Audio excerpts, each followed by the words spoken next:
Hey everyone, sorry for a long wait. I just got back from our annual family trip. I tried to record while I was away, but I just couldn't get into the creepy mindset, so my recordings didn't quite sound right. But now I'm back and I'm ready to deliver. The first story was shared on 2chan back in 2012 and is quite popular here in Japan. And then I have a bonus story that I found on Reddit and got permission to share with you today, so if you have time, make sure you stick around till the end. Alright, let's get started.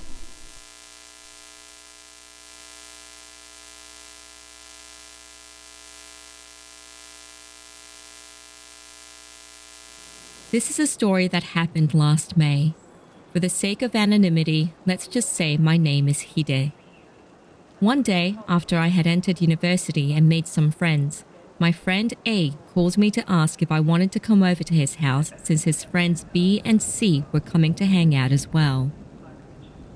It was already past 9 p.m. and A's apartment was on the opposite side of the university from where I lived and quite a distance away by train. It would take time and be a bit of a hassle, but I didn't have anything to do. Plus, it was Saturday night, so I decided to head over. As I was waiting on the platform at the transfer station, I suddenly noticed that the train station was eerily empty. I wondered whether Saturday nights were usually like this as I got on the train. Once on board, other than two drunk-looking passengers, it was empty. Strange. I sat down without thinking much about it and just scrolled through my phone. The two drunk people got off at the next station and a girl who looked about my age got on and sat across from me. I didn't notice her at first, but when I stopped playing with my phone and looked up, I noticed that she was really cute. She had long black hair and looked a little on the timid side. She was definitely my type. It's not like I'd never talked to a girl before, but I'd never had a girlfriend in my life and felt shy to strike up a conversation. Instead, I occasionally looked up from my phone to look at her, trying not to be so obvious. It was inevitable that it would happen, but when I looked at her after a few times, our eyes met. I quickly looked behind her and out the window as nonchalantly as I could, pretending that's where I'd been looking all this time. I was hoping she didn't notice and think that I was some kind of creep. I wondered whether I should get off at the next stop just to get away from this awkward situation. As my mind was racing and I was trying not to act nervous, I heard a soft giggle. I instinctively looked at her and she was looking back at me, giggling as she asked, "What is it?" I couldn't believe she was talking to me. It seemed like a scene out of some manga, and my previous scared nervousness turned into a giddy one. I tried to keep my cool and replied that I was just looking outside, to which she giggled even more and said, "No, you weren't. You were looking at me, weren't you?" With that, she stood up and came to sit next to me. We rode for another 15 minutes like that and we talked about a bunch of things. She told me her name was Akemi and we figured out we were attending the same university but in different majors. It was amazing. Something I should mention now. I didn't really pay any mind to it at that time, but thinking back on everything now, I can see that something about her was really off. She would start talking about something that was popular recently and suddenly switch to something that occurred years ago. She seemed like a pretty intelligent girl, but when I brought up the recent earthquake and how scary it was, she surprisingly didn't have any reaction to it, almost as if she didn't even know about it. Then she would start repeating what she had already said minutes ago, and then suddenly go all quiet and expressionless mid-sentence. It all felt a bit unnatural. I can say all that now, but when I was in the midst of it, I was on a high that I was talking and sitting next to this cute girl. I heard and saw Akemi's unnatural behavior and was even receiving some messages from the universe which made my senses tingle, but I 100% chose to ignore them, even if they made me feel a bit uncomfortable and threw me off a tad. There was one thing though that bothered me even while sitting next to her. Nothing to do with hindsight. It was something that almost made me cock my head to the side, like what a dog does when they hear strange sounds. Whenever the train moved and shook slightly, I could hear a knocking sound. like pieces of plastic bumping into each other. I looked around a couple of times but couldn't figure out where it was coming from. Akemi saw me looking all around and asked me what was wrong, but it was a minor thing and I just brushed it off, telling her it was nothing. It wouldn't be until much later that I found the source of those sounds. When the train arrived 2 stops before my destination, Akemi's phone rang. She opened her bag to fish it out, and I just happened to glance down as well, just on reflex, and I saw something inside her bag that made me freeze up for a fair few seconds. There were 2 incredibly old and rusted Chinese kitchen knives inside. It clearly wasn't something an ordinary teenage girl would be carrying around in their bag, and certainly not on a daily basis. She closed her bag hastily, but I'm sure about what I saw. And meanwhile, the strange knocking sound continued. It was at this point that I finally found my senses and thought to myself, Hold on.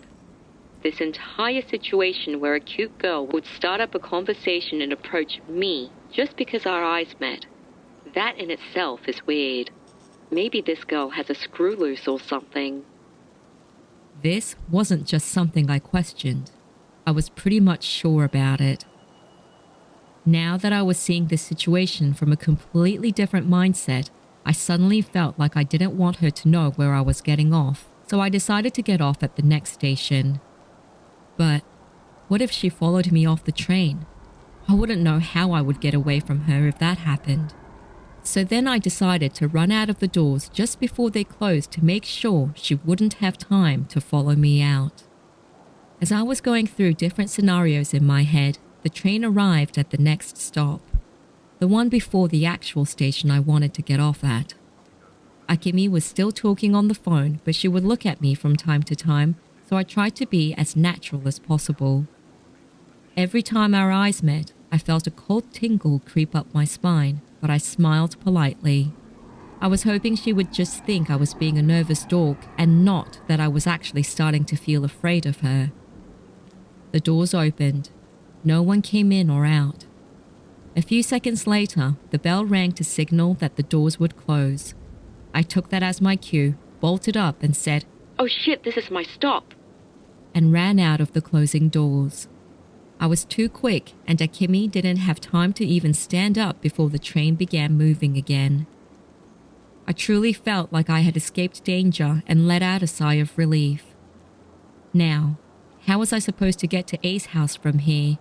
I'd only been living in the city for 2 months and I had no idea how to get to his place. I knew for a fact it was too far to walk, but I didn't want to risk getting on the next train in case Akemi was waiting for me at the next station. I decided to call A and asked for his address so that I could take a taxi to his place. Considering the risk of bumping into Akemi again, spending $10 or so was much better. I felt a rush of relief when I got to his apartment.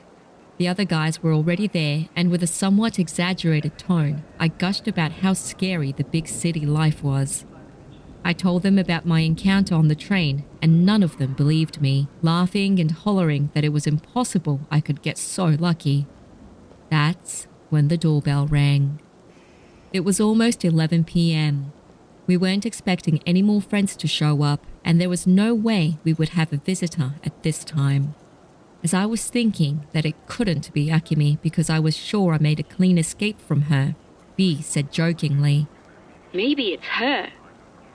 But as soon as he said those words, the smile faded from his face. We all went dead silent and froze. Maybe it's more accurate to say that they went quiet after they saw the blood drain from my face when I heard those words. They probably sensed that what I had told them wasn't a joke after all. A said, So, you were telling the truth? Shit. He told us he was going to go check who it is and walk to the door as quietly as possible. After looking out through the peephole, he came back to where we were. He said, Yo, there's a really cute girl standing outside with a huge smile. The doorbell rang several times throughout all this. C asked me why she was following me, and I had no idea. But what's more, how how the hell did she manage to find me? I told the guys that I would go check to make sure that it was her. I tiptoed to the door slowly and looked through the peephole. Akemi was standing there looking confused. My heart started to beat harder. What the hell was going on? Why was she following me? We only talked for a few minutes. We weren't even friends. She was a total stranger. This didn't make any sense. I went back to where the guys were waiting and told them it was her. We huddled together and discussed what we should do. First of all, we couldn't pretend that no one was home. The lights were on and we were all being so loud until the moment the doorbell rang, so it was obvious we were in here. So, we decided it would be best for me to hide in the closet and A to talk to her. If Akemi asked about me, he would tell her he didn't know me and tell her she's at the wrong place. Play dumb until the end.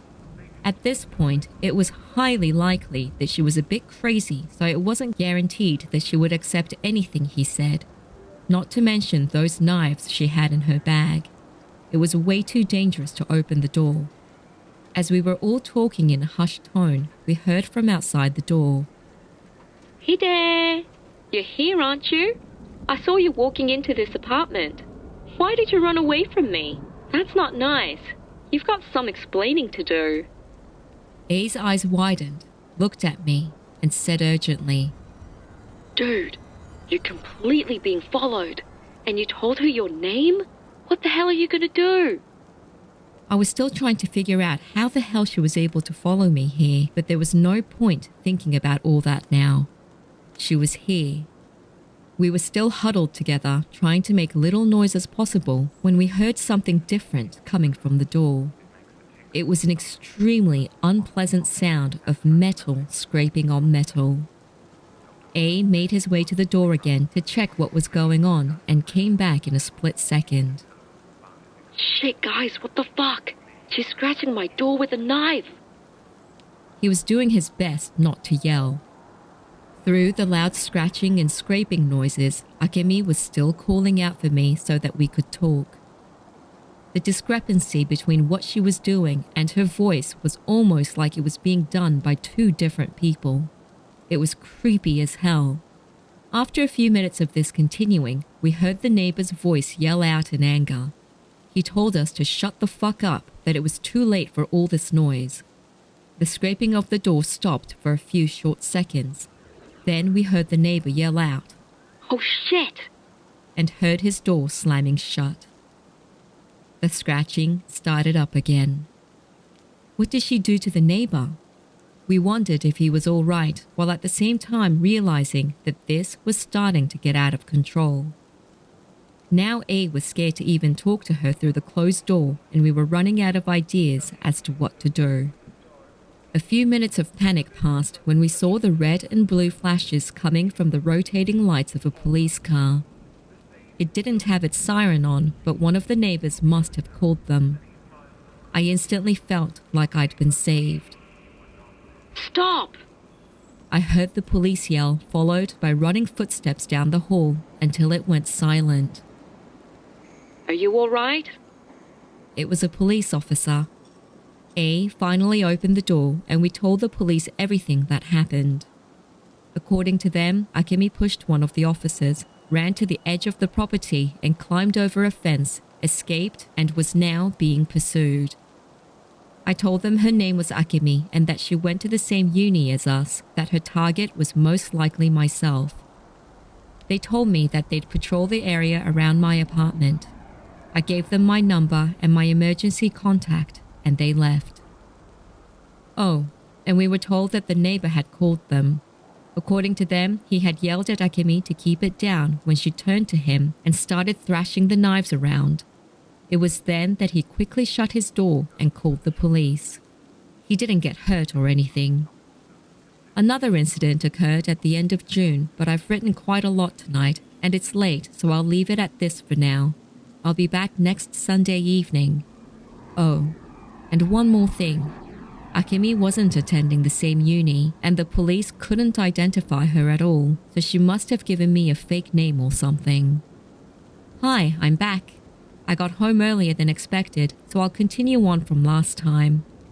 I have quite a lot to write, and if I write everything at once, I'll probably exceed the number of posts allowed per day, so I might not be able to do so again until tomorrow. So I'll share the story up to a good spot and continue again in an hour or so. I hope you guys can understand that there's nothing I can do about it. It's just how 2chan's system is set up.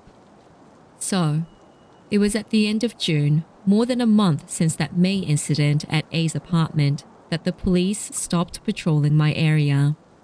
Everything was peaceful during that time, and they told me to call them if anything happened. I let my guard down, assuming Akemi, or whatever her name is, was done stalking me.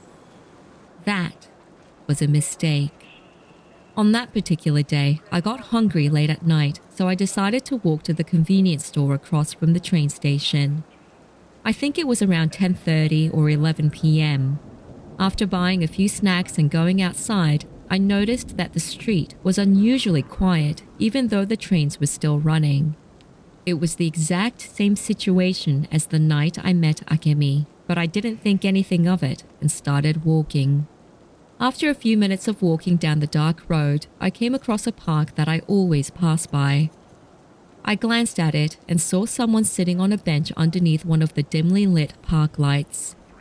They were a bit far away, so I couldn't see any details. I wondered what they were doing here so late at night and continued to walk past the park. But that's when whoever it was noticed me and ran over to me. I could see from the silhouette that it was a woman, and as soon as I realized that, I simultaneously realized how careless I'd been. It was Akemi. As she got closer, she said, "Hey, I finally found you."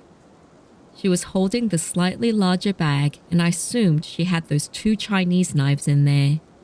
Everything happened so fast that I found myself thinking that this situation would have been amazing if it was anyone else but Akemi, and at the same time, I began to think of a way to run away.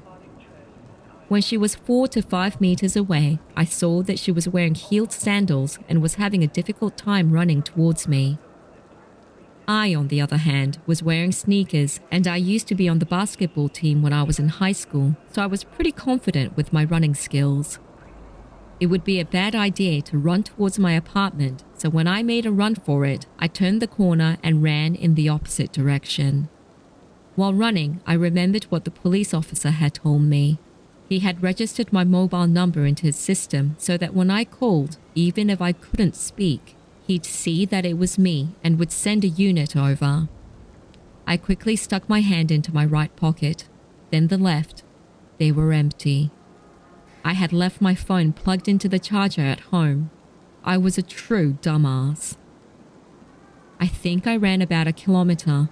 It seems a bit odd when I think back on it now, but I only saw a few cars drive by and 0 people on the streets. Even though it was around 11 p.m., it's a bit strange, isn't it? Was it just a coincidence? Anyway, I figured she couldn't have kept up with me, so I stopped for a while to think of my next move. That's when I remembered that there was a phone booth at the park, and I decided to head back to it via a different route. There was a chance I might bump into Akemi on my way, but phone booths were rare these days, and I needed to call the police. I was cautious with each step I took, checking all around me for any signs of her. It took ages to finally get back to the park. I looked around from the shadows and saw no one, so I hurried to the phone booth. Just when I opened its doors, someone tapped me on my shoulders. No freaking way, I thought. My heart was pounding so fast and I turned around hoping to God it was someone else. But no, it was Akemi. She was looking at me, a cute smile on her face. I screamed out something I can't quite recall. I fell backwards onto my ass. Akemi must have found it funny because she was looking down at me, giggling. She really was a pretty girl, and that made this whole situation even creepier. I stammered out how the hell she always knew where I was. Not just tonight, but the other night when I was at A's apartment too. She giggled again and said, "Because I'm in the pocket of your jeans. That's how I always know, no matter where you are. What the hell was she going on about? She was definitely psycho. I'd never met a real crazy person, but this was it. She continued.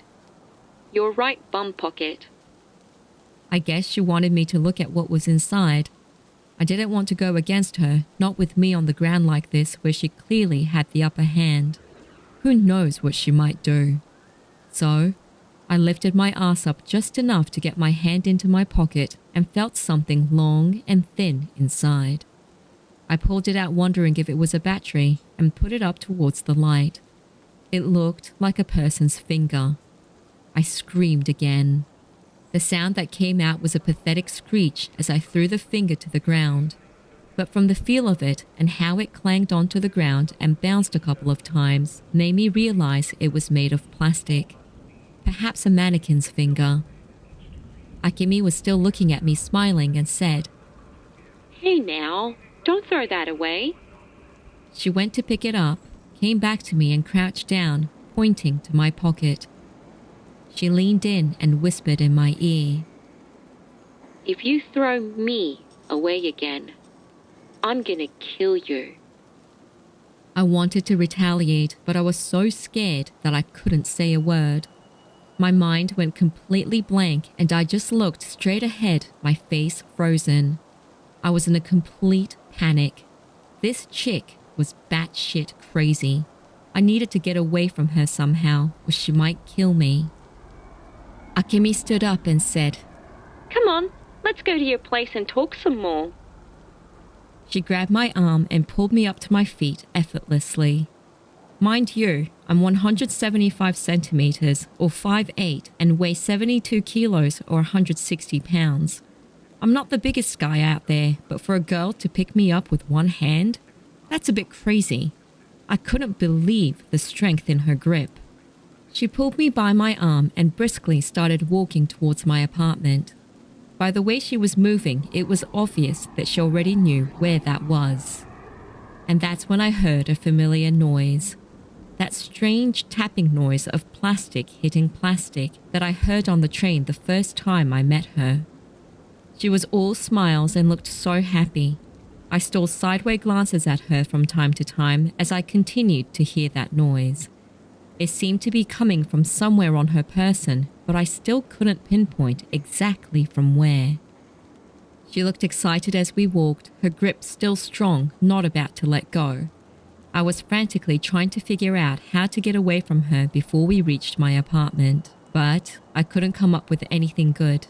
Not to mention, she was holding on to me with incredible strength. Trying to shake myself loose would surely piss her off and she'll just grab me again. And before I knew it, we were at my apartment. When we got to my room, Akemi started looking around happily. She commented about how messy it was as she walked around, looking at and touching everything. She was in a great mood, but I was scared. Anything could trigger this psychotic girl, and once she got upset, she might honestly kill me this time. I stood there watching her every move, not saying a word. And then she said, I'll tidy up your room for you.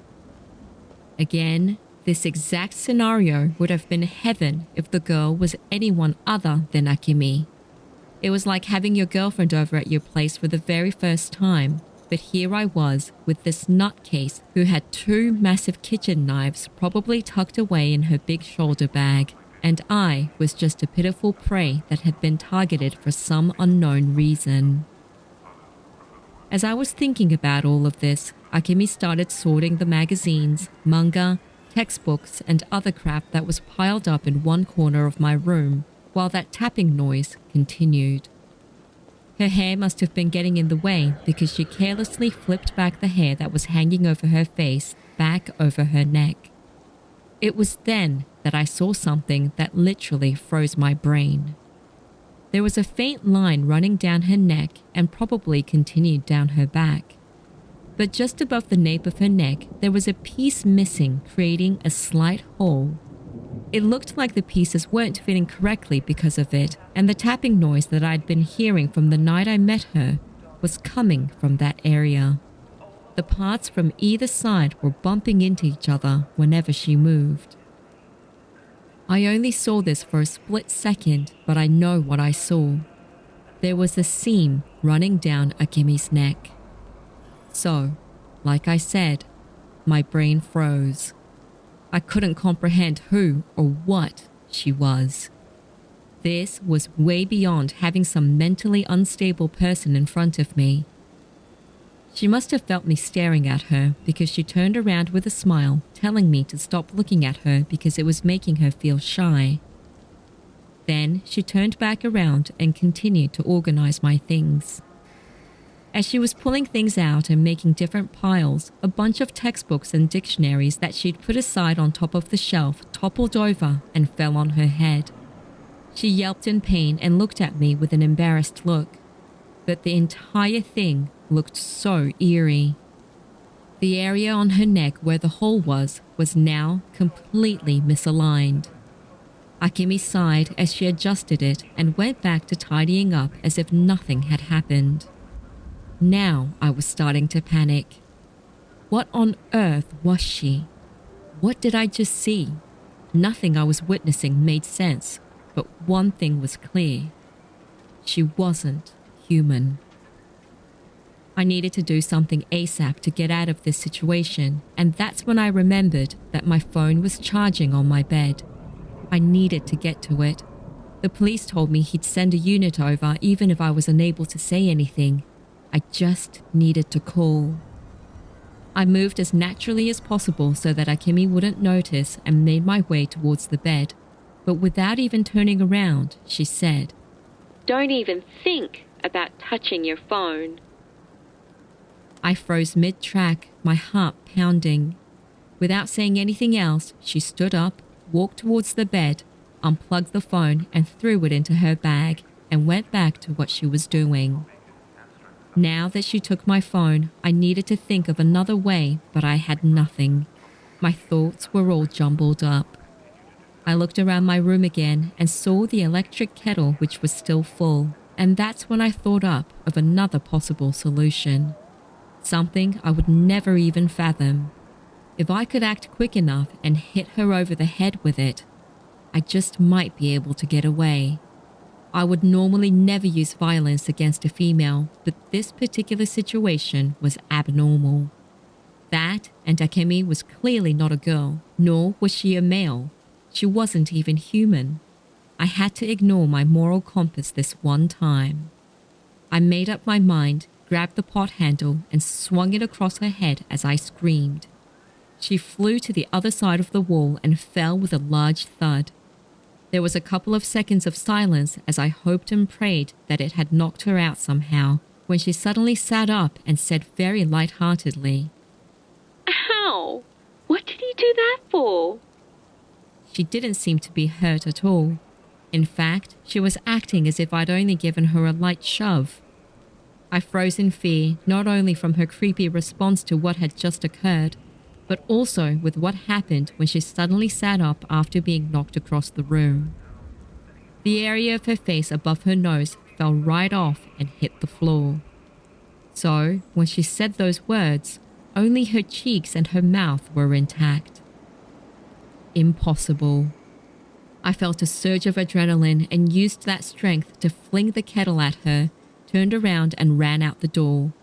Once I was out on the road, I turned around and looked at my apartment window again. I lived on the second floor, but there she was. She was in the midst of climbing out the window, ready to jump down onto the road from that height. She was gripping onto her rusted knife with one hand and the piece of her face that fell off in the other. Her eyes were set on me the entire time. I was so scared I almost pissed myself. My eyes teared up and I started running. I didn't know where I was going and wasn't paying attention to any of the direction I was taking. I just ran as fast as I could to get away from her. I could hear a faint tapping sound coming from far away. I guess she was running after me. If she ever caught up, I knew she'd kill me this time. And that's when I remembered that plastic finger that she stuffed into my pocket. She told me she'd kill me if I threw it away and referred to it as being part of her. I had no clue what any of it meant, but I felt like this was the key. Whether I threw it away or kept it, she would probably catch up with me somehow. I mean, I haven't been successful in evading her so far. So logically speaking, I was going to die no matter what. At this point, the question wasn't whether to throw it away or not, but how to get rid of it. I continued running while thinking about this, turning corners in random directions until I came out onto a big road. I crossed it, and about 100 meters down, there was a torii gate. It was an entrance to a small shrine. I instinctively thought, this is it. I was exhausted and my legs were starting to feel like noodles, but I mustered up the last bit of strength I had, sprinted towards it, and went under the torii gate. Once inside, I took out the plastic finger from my pocket and threw it into the worship hall, past the offering box and the bell. At the same time the finger landed on the floor, bounced a couple of times, and rolled away, I heard the loud screeching of car tires from some distance away, followed by a loud thud. I turned around and saw a car parked near the torii gate. My first thought was that it had hit Akemi. I slowly made my way over to the car and saw a man in his 30s standing on the road. He was on the phone. I guess he was calling the police or the ambulance, but looking around, I couldn't see anyone lying on the ground nearby. I asked the man what happened, and he replied that he had hit someone, but when he stepped out of his car, couldn't see any trace of the person anywhere. He was calling the police just to be on the safe side.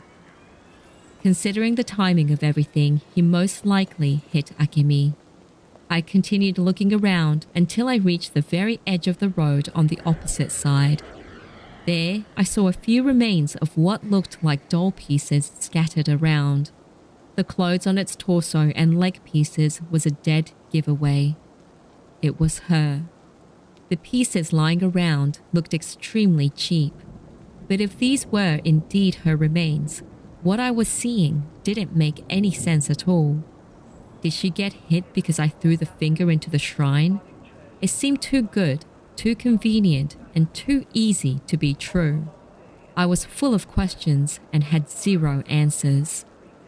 The police eventually came over and asked me some questions as I was a witness to the incident. More accurately put, I was a victim, but the police didn't seem to believe anything I told them about what was now scattered around in pieces in front of us. I obviously don't blame them. The man that hit Akemi looked completely confused. He remembered hitting a person, and these plastic pieces scattered on the ground didn't make any sense to him.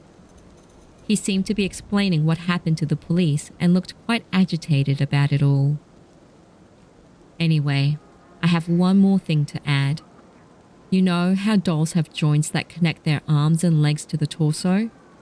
Well, the pieces on the floor didn't have a single joint on them. In other words, none of us could figure out how these doll pieces were held together.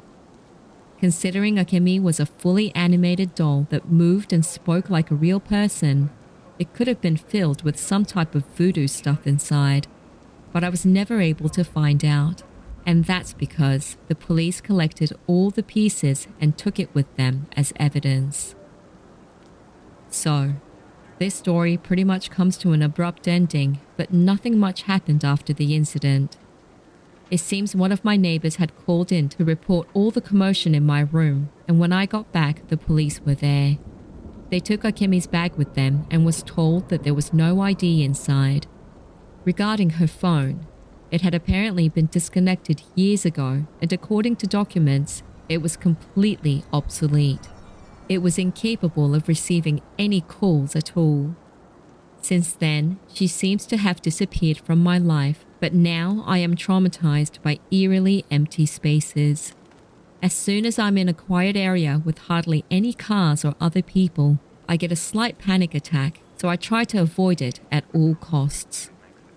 As for dolls, well, my imagination takes horrible turns when I think about them, and I don't really want to describe to you all the terrible things I start imagining for fear that they might come true.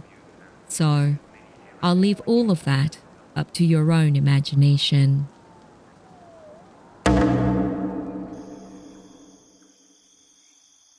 It's a Bon season in Japan, a week in which the spirits of the departed are believed to return to families and loved ones. As such, I'm curious to hear if anyone has had any experiences and encounters with spirits here either in Japan or Asia.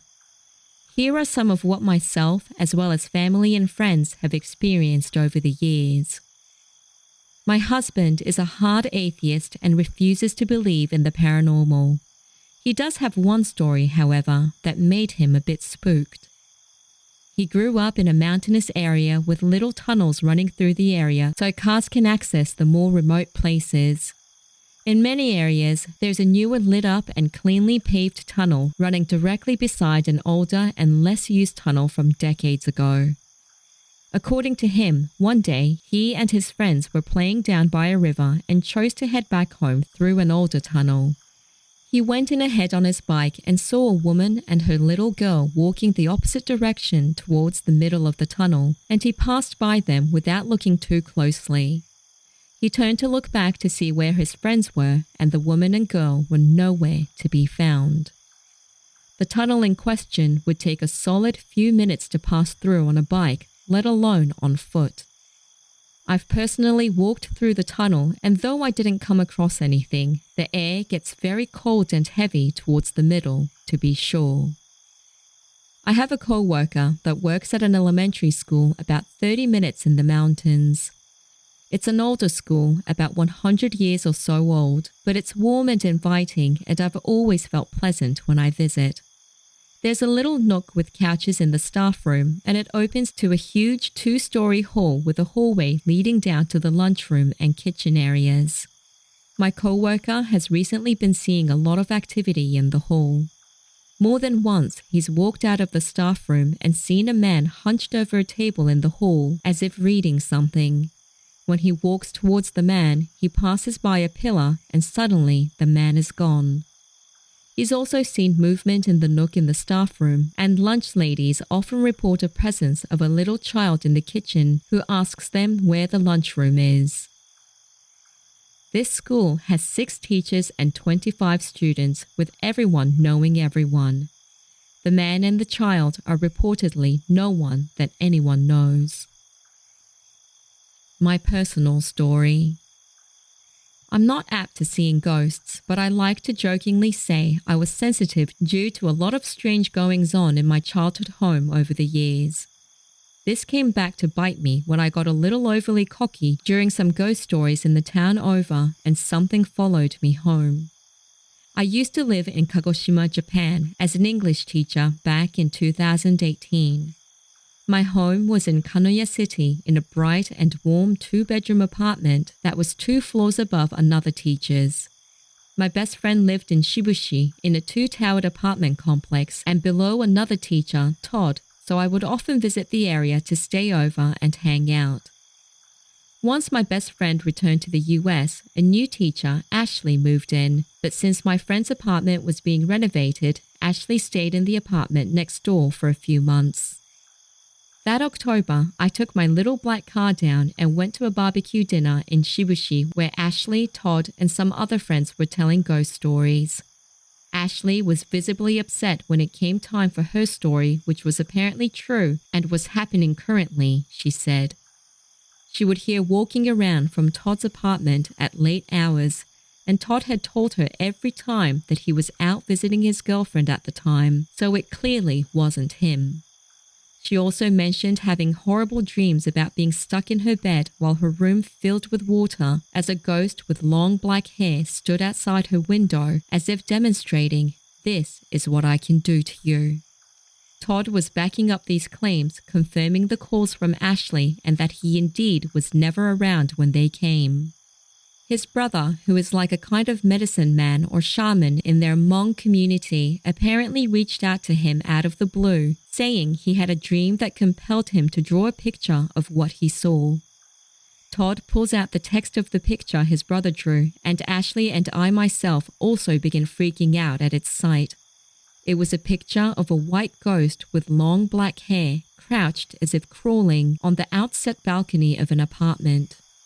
Ashley says that it's exactly what has been appearing in her dreams, and all of us confirm unequivocally that the backdrop of this drawing is the exact building where Todd and Ashley live, the one where I'd visited my best friend dozens of times. Everyone is freaked out but excited for some reason. Like, oh boy, a real ghost situation. How fun for us. How naive of us, we came to realize. We decided to go back to Todd's place once we finished eating, and I felt a heaviness when I walked in. I told him immediately, and he seemed intrigued, but brushed it off as it's his apartment and he's got to be able to fall asleep there tonight.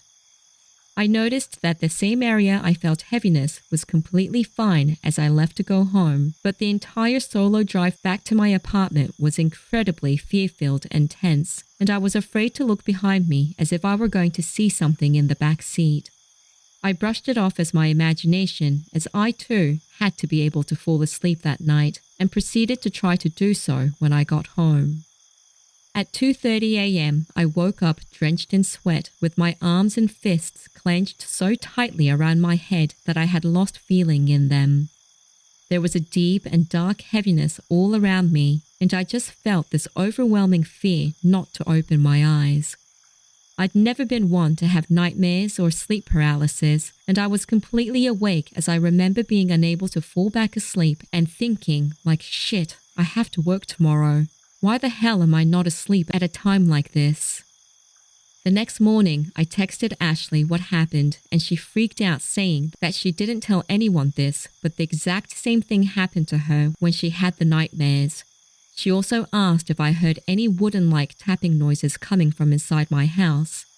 I said yes, I noticed something coming from the corner when I got home and just chalked it up to the support beams settling. She gets even more worked up, saying she didn't say anything about the corners, but that's where she heard the tapping as well. She and I messaged Todd immediately, asking if there was something his brother could do in this case, since apparently he had a dream about this happening too.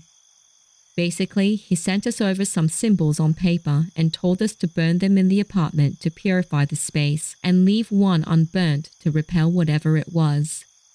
It took a few days during which I begged the teacher below me to let me stay with her, as my preciously warm and welcoming home felt suffocatingly heavy and dark in ways I cannot explain.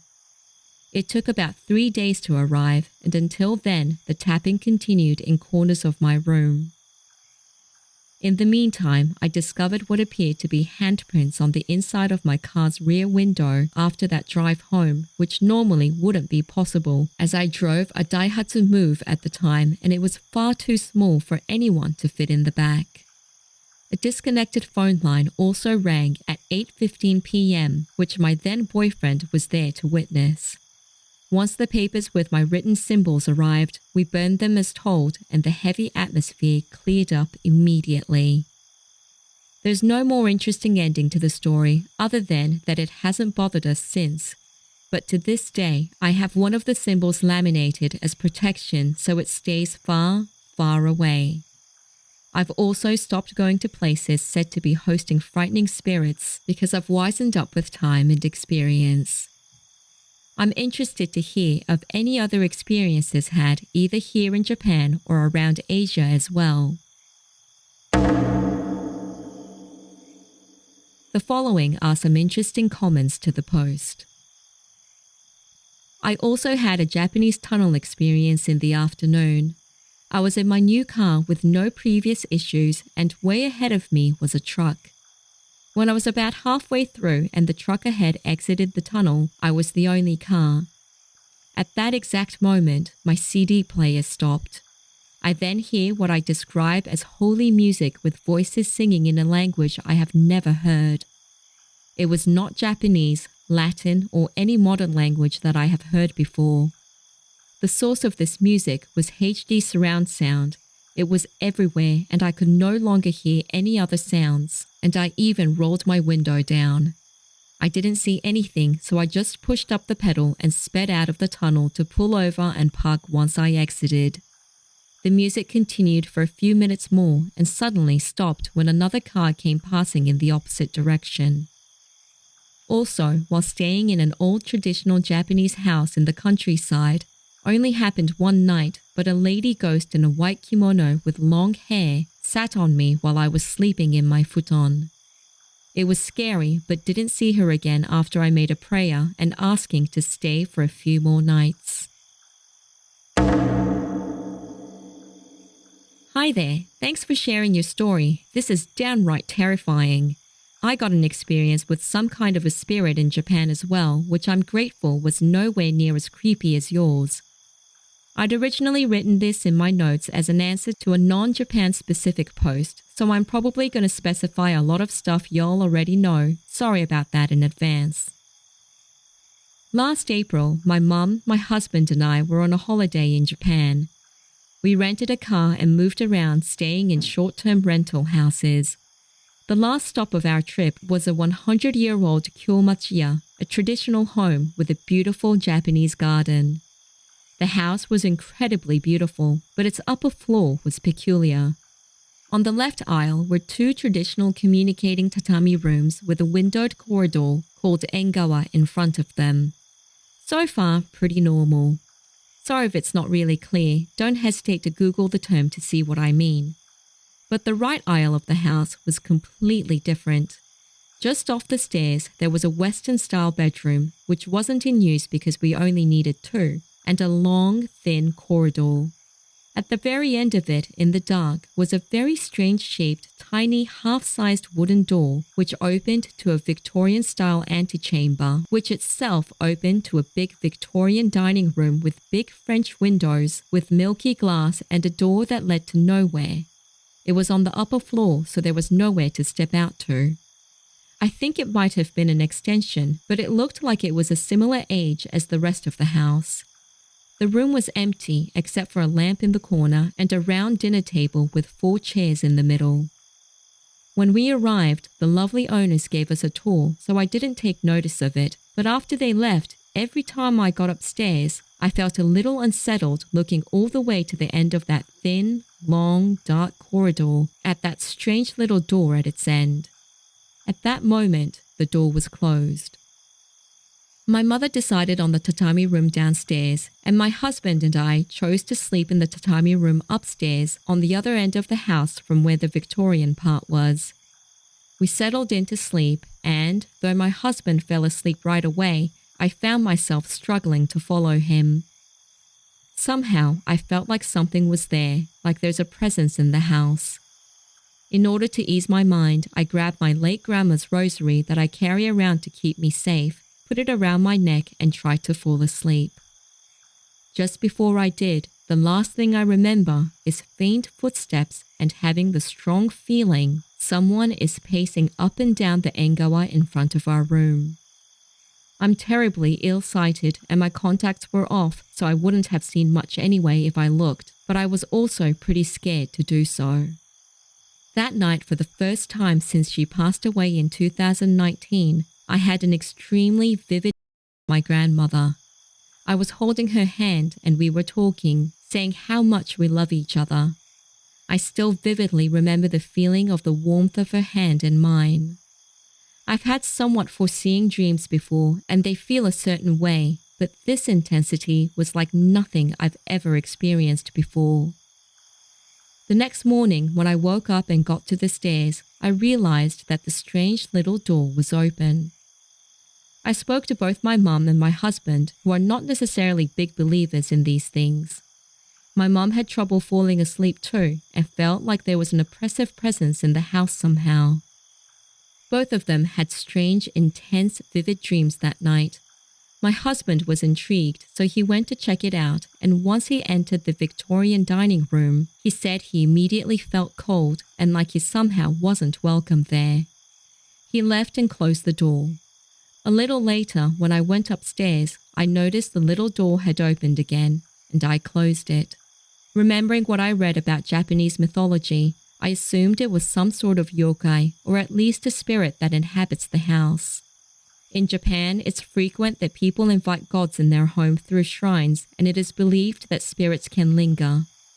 There's even a mandatory special mention on real estate listings if someone passed away in the place they're selling.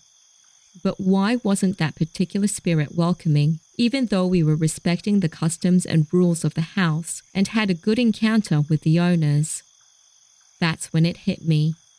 Though we greeted the owners when they welcomed us and profusely thanked them, we didn't acknowledge the spirit nor pay our regards. From that point on, we thanked them for letting us stay and took the habit of bowing when we passed the corridor. The following night, there were no more footsteps in the engawa, and the next morning, the little door was still closed. It didn't open by itself again for the rest of the time we were there. The coldness in the Victorian room was gone, even though we didn't hang out there just to leave whoever it was in peace. We had a wonderful time and the house felt warm and welcoming. But for all three of us, all 3 nights we spent there were filled with the most intense, vivid, strangest dreams that we ever had. I'm still wondering who exactly was there, but that was such an interesting experience.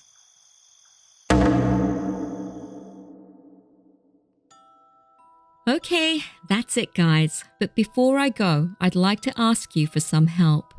I love looking for stories and translating them for you all. However, I have also found some very interesting experiences that people have shared on Reddit while they visited or lived here, just like the last story that I shared. If you or anyone you know have such experiences, whether it be paranormal or creepy encounters with real people, and are happy for me to share it on this channel, please share it on my new Reddit community page called creepyscaryJapan. The link is in the description below. I look forward to hearing from you. Thank you for sticking till the end. See you next time. Cheers.